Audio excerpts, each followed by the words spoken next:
Hello again, and welcome to part 5 of our series, Leading Ladies of the Word. In this session, we will be talking about Abigail. Abigail's story is found in 1 Samuel chapter 25. It's a really interesting story.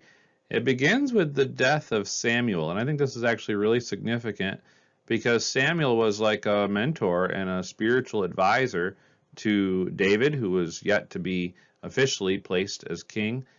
And he really protected David from himself at many points.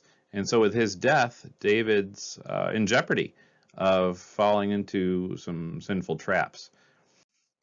Peter Leithart says in his commentary on Samuel, 1 Samuel, he says, the death of Samuel meant that David lacked the prophet's guidance. And this was perhaps one reason for David's near disaster with Nabal. With Samuel dead, David needed restraint, and Abigail came to fill that role. So we're about to find out what this story is all about, these characters, David, Nabal, and Abigail. Let's get into it. So a little bit of background on this story.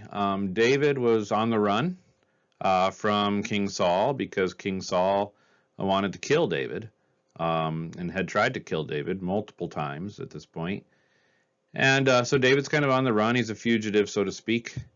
And one of the things that he does is he spends his time, at this point, he was protecting some shepherds. And in exchange for this protection, he was hoping for some hospitality. And there was a wealthy man who was the owner of this land named Nabal. And so David had sent some of his men to get some provisions from Nabal. And so it says in 1 Samuel 25:3, his name was Nabal, and his wife's name was Abigail. She was an intelligent and beautiful woman, but her husband, a Calebite, was surly and mean in his dealings. So we have a great contrast between Abigail and her husband, Nabal. So here's a picture of some of David's men requesting some food from Nabal. And you can tell Nabal over here doesn't look like he's going to accommodate, and in fact he doesn't. Nabal answered David's servants, who is this David? Who is this son of Jesse? It's interesting that he pretends like he doesn't know who David is, but he does know who David's father is. And David by this time was quite famous. He had, of course, defeated Goliath and led Israel in many military campaigns. And this man, Nabal, is a Jewish man. He certainly knows who David is. He's playing coy here because he doesn't want to help. And so when David's men returned to David with this news that Nabal's not going to provide any food, David said to his men, put on your swords, and David put on his, and they're ready for battle. You can tell that Samuel is gone because he doesn't have any opportunity here to help David to see that shedding blood isn't going to be the answer to this conflict, at least not a good answer. Well, the men of Nabal's household go and alert Abigail to this situation. It's as if that they know that Abigail is the one that can really affect change and get things done in this household. And so they go and tell Abigail what has happened. And Abigail, it says, lost no time.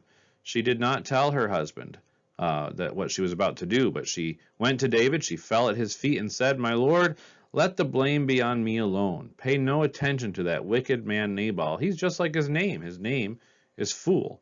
I'm not sure if his parents actually named him Nabal, which means fool, or if that was just a nickname he acquired through maybe this story. I'm not sure. But Abigail takes action. She does it without the authority of her husband. She falls at the feet of her husband's enemy, and she takes responsibility for what has happened, even though it's really not her fault individually.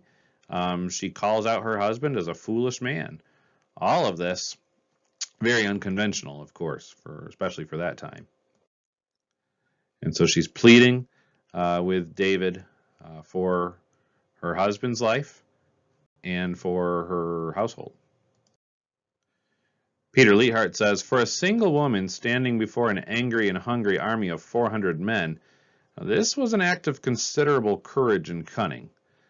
So this is definitely a story that fits well in the series of leading ladies from the Bible. She is a leading lady. She was leading the situation, more so than Nabal, certainly, and even more so than David. She was a better leader at this point on behalf of her household.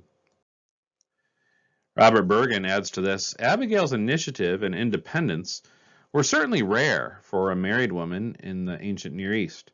In this case, it was downright scandalous, since it entailed a clandestine meeting with one of her husband's enemies. And David's response to her pleas is very positive. He says, the Lord has kept you, well, actually, this is still her. It says, the Lord has kept you, my master, she's referring to David. The Lord has kept you, my master, from bloodshed. Please forgive your servant's offense. In other words, if I wouldn't have come, you would have killed Nabal, and then the guilt of this murder would be on your head. But because I've come, you've been kept from bloodshed. So she's seeing herself as fulfilling an important role, and then she's still taking responsibility. Please forgive your servant's offense. And David's response now is very positive. He says, praise be to the Lord, the God of Israel, who has sent you to me today to meet me. May you be blessed for your good judgment and for keeping me from bloodshed this day. So David comes to his senses a little bit. He realizes that Abigail has saved him from an unnecessary load of guilt. Also, she has served basically in the role of a prophet, because she not only was kind of filling the role of Samuel, who was a prophet, but she also, in the course of her speech, she is, by the way, this is the longest speech by a female in the Old Testament, unless you count the Song of Deborah that we talked about in the last session. But she gives a speech, and in the midst of that speech, she reiterated about how David would be king and he would have a great reign. And she's trying to avoid that being cut off from taking place. So David is very appreciative of the way that she led and influenced this situation. Robert Bergen says, Abigail's outrageous actions, including negating her husband's intentions in a matter, assuming moral culpability for actions in which she took no part, giving away part of the family's fortune, because she had brought gifts and provisions with her as she went to plead with David. So she gave away the family fortune as a gift to one of her husband's enemies without his permission, and acting as a prophet and theologian, saved the day for everyone. She saves the day for not only herself and her household, but her husband Nabal, and she saves, in many ways, David's future as king. So to summarize, Abigail was known to be able-minded by the household servants. She was decisive and courageous. She was willing to take responsibility. She was an impromptu prophetess, and Abigail was very wise. David says she had good judgment. And so we have once again seen a leading lady from the Old Testament. This is just another example of how ladies were called and empowered by God to lead in strategic and important ways throughout the Old Testament narrative. We'll continue by looking at another leading lady of the Old Testament in the next video.